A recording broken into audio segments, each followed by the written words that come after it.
Good morning students, দা Forster পৌর high স্কুলের online ক্লাসে স্বাগতম সবাইকে। কেমন আছো সবাই? আশা করছি সবাই ভালো আছো। আজ আমি তোমাদের সাথে আছি অনুকূল ভাষার সহকারী শিক্ষক গণিত। আজ অষ্টম শ্রেণীর প্রথম অধ্যায়ে গণিত বিষয়ের প্রথম অধ্যায়ের প্যাটার্ন সম্পর্কে একটু আলোচনা করব। তাহলে আমরা প্রথমে প্যাটার্ন কি এটা জেনে নিই। প্যাটার্ন সম্পর্কে যেহেতু আলোচনা করব, এখানে এরকম প্যাটার্নটা হচ্ছে যে গণিতের একটা নির্দিষ্ট পর্দায় যদি কোনো কিছু সাজানো, পরিবর্তিত বা বিন্যস্ত করা হয় তাহলে সেটাকে আমরা প্যাটার্ন বলতে পারি। তো কিরকম, আমরা যদি মনে করেন একটা ড্রেস, সেই ড্রেসে যদি লাল, নীল, সবুজ বিভিন্ন রকম রং করা থাকে তাহলে সেটা একটা প্যাটার্ন বলতে পারি। কিংবা আমরা ঘরের যে তৈরি করি, ঘরের টাইলস বসাই, টাইলস বিভিন্ন রকম থাকে, সেগুলোকে সাজায় সাজায় দেওয়া, সেটাও একটা প্যাটার্ন বলতে পারি। এখন আসি সংখ্যার প্যাটার্ন কি। তো সংখ্যা, এখানে আমরা স্বাভাবিক সংখ্যা নিয়ে একটু কথা বলবো। সংখ্যা যদি এরকম থাকে যে পরপর এরকম ভাবে কতগুলো সংখ্যা আছে, এভাবে চলতে থাকে, তাহলে একটা নির্দিষ্ট নিয়মে যদি সংখ্যাটা চলতে থাকে, অর্থাৎ পরপর এভাবেই থাকলো, তখন আমরা সেটাকে একটা প্যাটার্ন বলতে পারি। তো এটা নির্দিষ্ট নিয়ম বলতে কিরকম, আমরা একটু খেয়াল করলে দেখতে পাবো যে এখানে প্রথম দুইটার পার্থক্য 1। আবার এখানে আমরা এটা যদি খেয়াল করি তাহলে দেখছি পার্থক্য 1, আবার এখানেও পার্থক্য 1। তাহলে এভাবে করে আমরা দেখতে পাচ্ছি কি পাশাপাশি দুইটা সংখ্যার পার্থক্য সর্বদা 1 আছে। তাহলে এই হচ্ছে একটা সংখ্যা। আবার আমি যদি এরকম লিখি 1 4 5 10 এভাবে করে লিখতে থাকি, এখানে আমরা খেয়াল করলে দেখতে পাবো এখানে হচ্ছে পার্থক্য আছে 3, এখানে পার্থক্য আছে 3, এখানেও পার্থক্য 3। তাহলে কি হচ্ছে, প্রতিবার পার্থক্য 3 আছে। তাহলে যে কোনো রকম পার্থক্য হতে পারে, কিন্তু একটা নির্দিষ্ট নিয়মে থাকতে হবে, তাহলে সেটাকে আমরা সংখ্যার প্যাটার্ন বলতে পারি। আবার এরকমও থাকতে পারে যে 1 4 9 16 25 এভাবে করে যাচ্ছে। এখানে আমরা একটু খেয়াল করি, এখানে পার্থক্য কেমন আছে, পার্থক্য আছে 3, এখানে আছে 5, এখানে আছে 7, এখানে আছে 9। তাহলে একটু খেয়াল করি, গত আগের দুইটা যে প্যাটার্ন ছিল সেই দুইটা প্যাটার্নের প্রতিবার পার্থক্য একই রকম ছিল, কিন্তু এখানে কি হয়েছে, প্রতিবার পার্থক্য একটু ভিন্ন আছে। এবং পার্থক্যটা আমরা একটু খেয়াল করি যে বিজোড় সংখ্যা, অর্থাৎ 3 2 5 2 7 2 9, অর্থাৎ 2 করে করে বাড়ছে এবং বিজোড় সংখ্যা। তাহলে আমরা একটু বলতে পারি এখান থেকে পরবর্তী সংখ্যাগুলো কিভাবে আসবে। হ্যাঁ, এখানে 9 যেহেতু পার্থক্য ছিল, পরের বিজোড় সংখ্যা হচ্ছে 11, তাহলে এখানে 11 পার্থক্য হয়ে চলতে থাকবে। এরকম সবসময় যে একই হবে ব্যাপারটা তা না।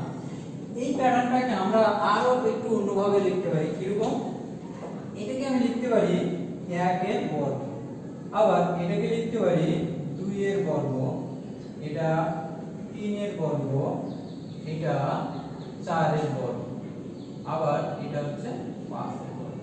তাহলে দেখতে পাচ্ছি যে যততম সংখ্যা ঠিক তত স্কয়ার, অর্থাৎ দ্বিতীয় সংখ্যাটা 2 এর স্কয়ার, তৃতীয় সংখ্যাটা 3 এর স্কয়ার, এভাবে করে যাচ্ছে। তাহলে এটা এখানেও কিন্তু একটা নির্দিষ্ট নিয়ম মেনে চলছে।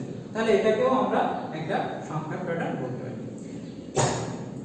তো আমাদের এই প্যাটার্নের এই অধ্যায়ে সাধারণত কিরকম থাকে, আমাকে একটা প্যাটার্ন দেওয়া থাকে, দিয়ে তারপরে দেখা গেল অনেক সময় এরকম প্রশ্ন থাকে যে পরবর্তী দুইটা সংখ্যা নির্ণয় করো। তো আমরা একটু খেয়াল করি, এখানে যে কয়টা প্যাটার্ন লিখছি, এখানে যদি 5 এর 5 পর্যন্ত দেওয়া আছে, তারপরে যদি বলা হয় যে দুইটা সংখ্যা নির্ণয় করো, তাহলে আমরা দেখবো যে প্রতিবার যেহেতু পার্থক্য 1 হচ্ছে, এখানেও ঠিক পার্থক্যটা কত হতে হবে, 1। তাহলে 5 আর 1 তখন হবে 6। আবার এখানেও পার্থক্যটা যদি 1 হয় তাহলে 6 আর 1 7। এই হচ্ছে আমাদের পরবর্তী সংখ্যা। তাহলে এইটার ক্ষেত্রে আমরা কি করতে পারি, এখানে পার্থক্য 3 আছে, তাহলে এখানে 3 লিখলাম, 10 আর 3 13।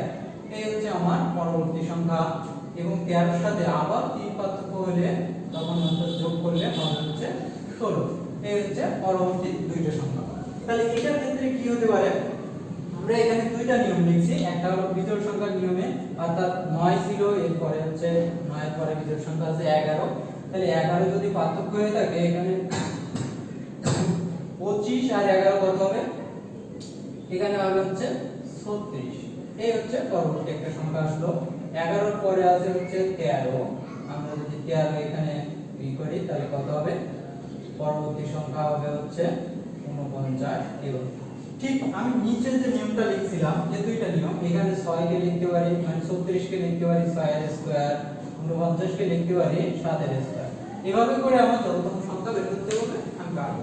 তাহলে এখানে আমার পরবর্তী দুইটা সংখ্যা না বলে যদি কখনো এরকম বলে যে 25তম সংখ্যাটা হয়, তখন কি করব? তখন আমাদের করার জন্য এখান থেকে একটা বীজগণিতীয় রাশি আমাদের নির্ণয় করতে হবে। অর্থাৎ যে রাশিতে আমি যততম পদ বলবে সেই তত সংখ্যা বসালে আমি সংখ্যাটা একেবারে বের হবে। একেবারে এইভাবে যদি আমি বের করতে থাকি খাতায় তো শেষ হবে। তাহলে আমরা এই নিয়মটা এখন শিখব। এখানে আমি একটা অঙ্ক দিয়ে দেখাই।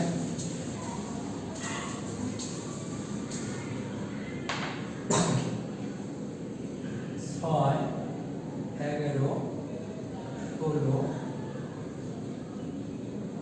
21 দিয়ে করব। আমার এই প্যাটার্ন অর্থাৎ এই তালিকাটার 15তম সংখ্যা বের করব। এখন দেখি কিভাবে করা যায়। আমি প্রথমে এটার পার্থক্য নির্ণয় করব। এখানে পার্থক্য আছে 5, এখানে পার্থক্য আছে 5, এখানে পার্থক্য আছে 5। তাহলে আমি একটা জিনিস খেয়াল করলাম, এখানে প্রতিবার সংখ্যার পার্থক্য আছে 5।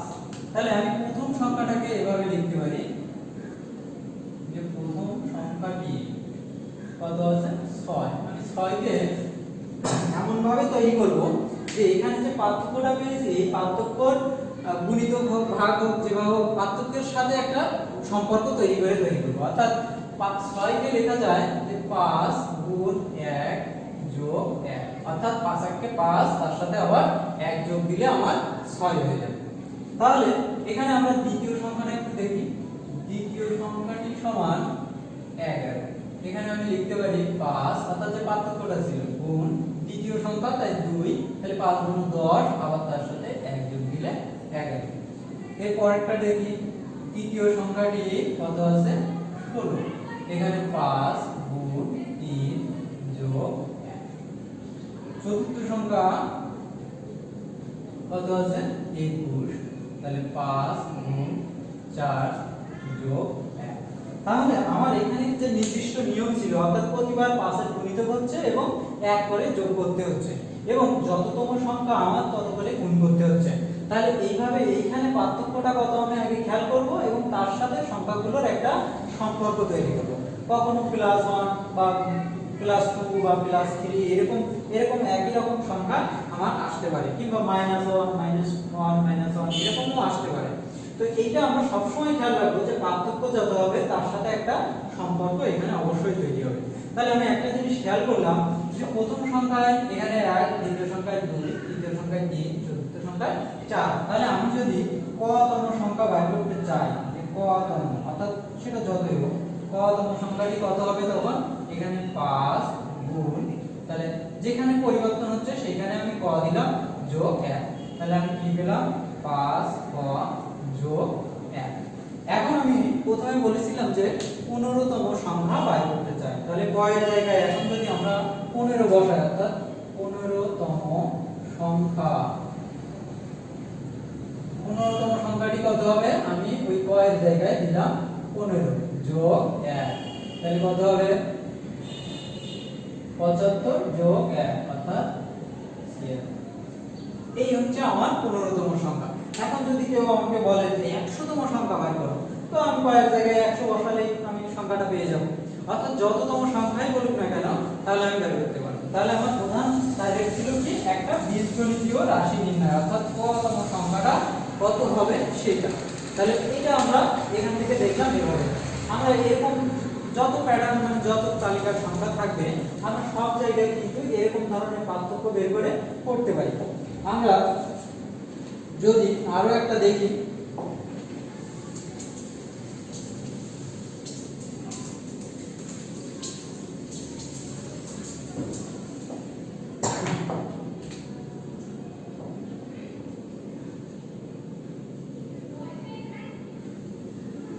চার, 7, আচ্ছা অন্য একটু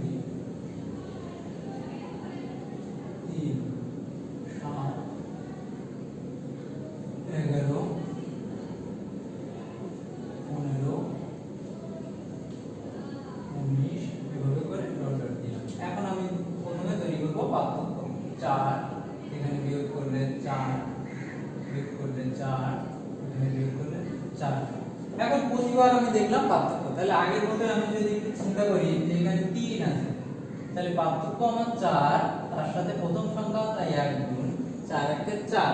আমার 3 হতে গেলে অর্থাৎ 3 এর সমান হতে গেলে এখানে কি করতে হবে -1। বোঝা গেল বিষয়টা? এবার আমরা আবার দেখি দ্বিতীয় সংখ্যাটা কত আছে 7। তাহলে আমার দ্বিতীয় সংখ্যা অনুযায়ী কি হবে, এখানে পার্থক্য 4 এবং 2 গুণ এবং তার সাথে হবে 4 গুণ 8 এবং বিয়োগ 1, আবার সেই 7 হয়ে যাবে। তারপরে আছে 11, আমি এটাকে লিখতে পারি 4 গুণ 3 অর্থাৎ 12, সেখান থেকে 1 বিয়োগ। এখানে আছে আমার 15, চতুর্থ সংখ্যা, এটাকে আমি লিখতে পারি 4 গুণ 4 বিয়োগ 1। তাহলে এখন যদি আমি বলি যে প্রথম সংখ্যাটা তাহলে কত হবে, খুব সহজেই বুঝতে পারছি যে প্রতিবার এইখানটাই চেঞ্জ হচ্ছে।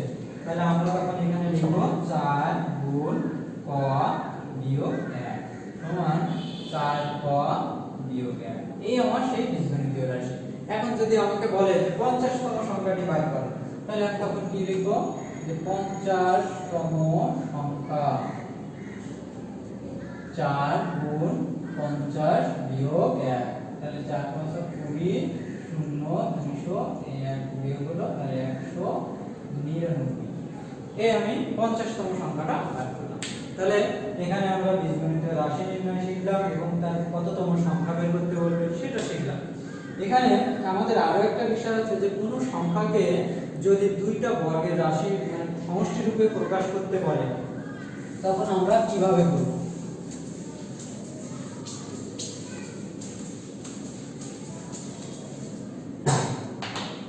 মনে করো আমাকে একটা সংখ্যা দেওয়া হলো 122, এটাকে দুইটা বর্গের সংখ্যার বর্গের সমষ্টি রূপে প্রকাশ করো।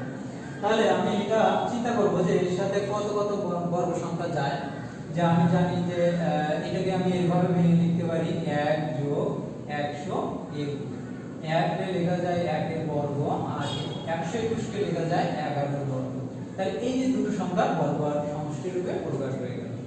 এই সংখ্যাগুলোকে ঠিক এরকম বর্গ পূর্ণ বর্গ সমষ্টি রূপে আগে লিখে নিতে হবে, তারপর আমরা লিখব। একইভাবে আমরা যদি একটা সংখ্যা আরো একটা সংখ্যা লিখতে চাই 65, আমরা প্রথমে চিন্তা করব যে পাশাপাশি পূর্ণবর্গ সংখ্যা কত আছে। আমরা জানি 8 আর 64, তাহলে এখানে 1 যোগ 64 লিখতে পারি। তাহলে 1 কে 1 এর বর্গ লেখা যায় যোগ এটাকে 8 এর বর্গ লেখা যায়। তাহলে 1 আর 8 এর বর্গ হিসেবে এভাবে লিখলাম। এখন এটাকে যদি আমি আরো একটা ভাবে লিখতে চাই যে এরকম যদি আমি যে 16 যোগ 49, তাহলে এটা যোগ করলে 65 হয়। 16 কে আমি 4 এর স্কয়ার, এখানে 49 কে 7 এর স্কয়ার লিখতে পারি। যে যেটা লিখবে সেটাই ঠিক, এখানে কোনো ব্যাপার নেই। এরপরে আমরা আসি যে জ্যামিতিক প্যাটার্নটা কি জিনিস। মনে করো কতগুলো কাঠি আমি পাশাপাশি রেখে একটা প্যাটার্ন তৈরি করব। এখানে 3টা কাঠি রাখলাম পাশাপাশি। পরের চিত্রে আমি এখানে 3টা কাঠি, এর সাথে আরো 2টা কাঠি এভাবে দিলাম। তারপরের চিত্রে এরকম আছে দ্বিতীয় চিত্রটা, এর সাথে আমি আরো 2টা কাঠি দিব, অর্থাৎ এই নিচে একটা আর এখানে একটা। তাহলে এভাবে আমি কিন্তু কাঠি দিয়ে আরো অনেক ঘর তৈরি করতে পারি। আমরা এটাকে বলি হচ্ছে জ্যামিতিক প্যাটার্ন। অর্থাৎ এখানে দেখি তাহলে জ্যামিতিক প্যাটার্নকে আমি যদি তালিকা মানে সংখ্যার তালিকা তৈরি করতে চাই, তাহলে এখানে কয়টা কাঠি আছে, 1 2 3টে। তাহলে এখানে লিখব 3। এখানে আছে কয়টা, 1 2 3 4 5টা। এখানে লিখলাম আমি 5। 1 2 3 4 5 6 7, এখানে আছে 7টি। তাহলে এভাবে যদি আমি তালিকা তৈরি করতে চাই সংখ্যার, তাহলে লিখতে পারি 3 5 7 করে এভাবে। এখন এখান থেকে আমাদের যদি কখনো বলে যে এরকম 10টা সংখ্যার মধ্যে মানে 10টা চিত্রের মধ্যে কতগুলো কাঠি আছে, এখন আমরা 10টা চিত্র আঁকবো না এখানে, তাহলে আমরা কি করতে পারি, আমরা এই কাজটা করতে পারি যে আমাদের একটা যোগফল নির্ণয়ের একটা সূত্র আছে। অর্থাৎ যোগফল নির্ণয়ের একটা সূত্র আমাদের বইতে আছে, সেটা আমি একটুখানি লিখি। প্রথম সংখ্যা যোগ শেষ সংখ্যা, তার সাথে গুণ দিতে হবে হচ্ছে পদ সংখ্যা মানে কতগুলো পদ আছে, আর এটাকে আমার 2 দিয়ে ভাগ করতে হবে। তাহলে এখানে আমরা দেখতে পাই কি যে প্রথম সংখ্যা আছে 3, শেষ সংখ্যা অর্থাৎ আমরা কতগুলো সংখ্যার সমষ্টি বের করতে চাই সেই তততম পদে কত সংখ্যা আছে, আর পদ সংখ্যা অর্থাৎ কয়টা পদ। তো সাপোজ মনে করো এইটার আমি 10টা চিত্রের মানে মোট কাঠির সংখ্যা বের করতে চাই, তাহলে আমার প্রথমে আছে 3, শেষ সংখ্যা মানে 10তম সংখ্যাটা আমার দরকার। তাহলে আমরা একটু আগে যে নিয়মটা শিখছিলাম যে বীজগণিতীয় রাশি নির্ণয়, আমরা এখান থেকে আগে আমরা বীজগণিতীয় রাশিটা নির্ণয় করব, অর্থাৎ 2 2 এভাবে করে 2 করে পার্থক্য আছে।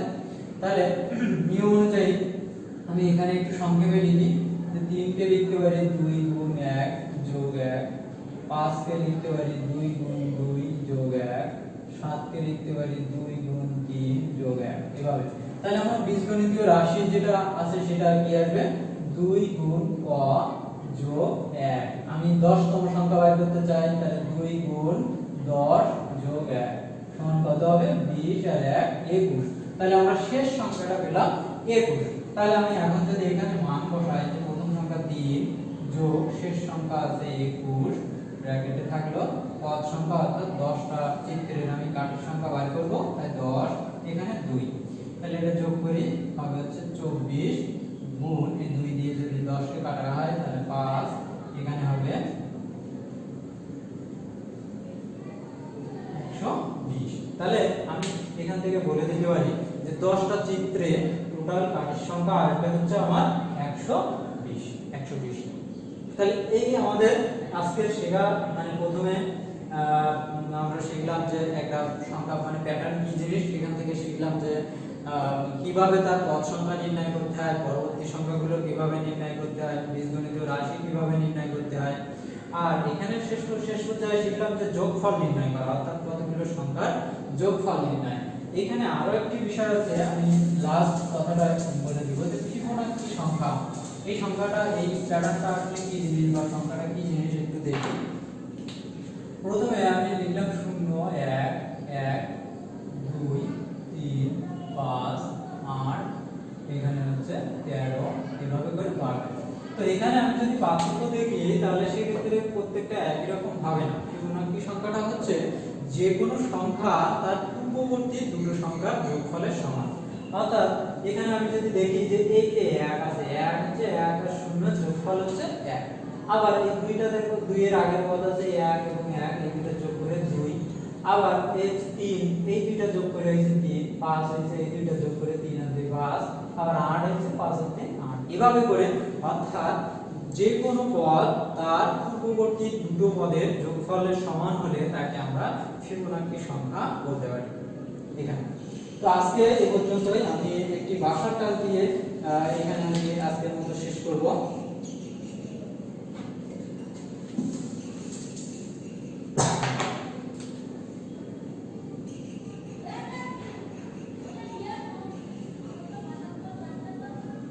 বাড়ির কাজ থাকবে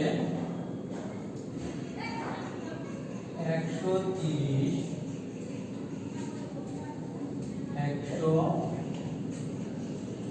149 সংখ্যাগুলিকে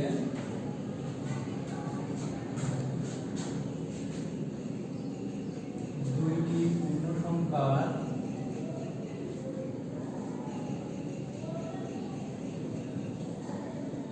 সমষ্টি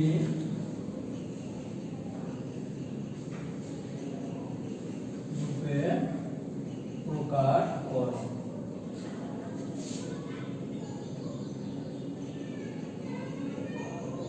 7 13 19 25 তালিকার প্যাটার্নটির কতম রাশি বা কতম পদ নির্ণয় করব। 3 নম্বরে থাকবে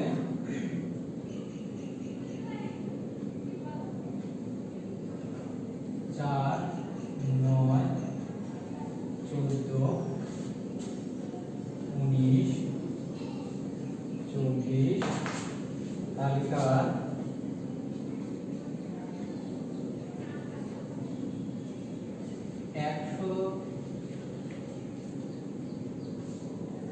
100তম সংখ্যা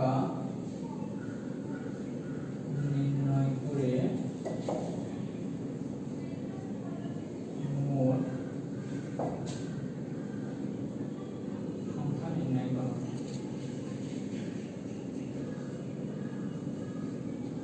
অর্থাৎ যোগফল নির্ণয় করো।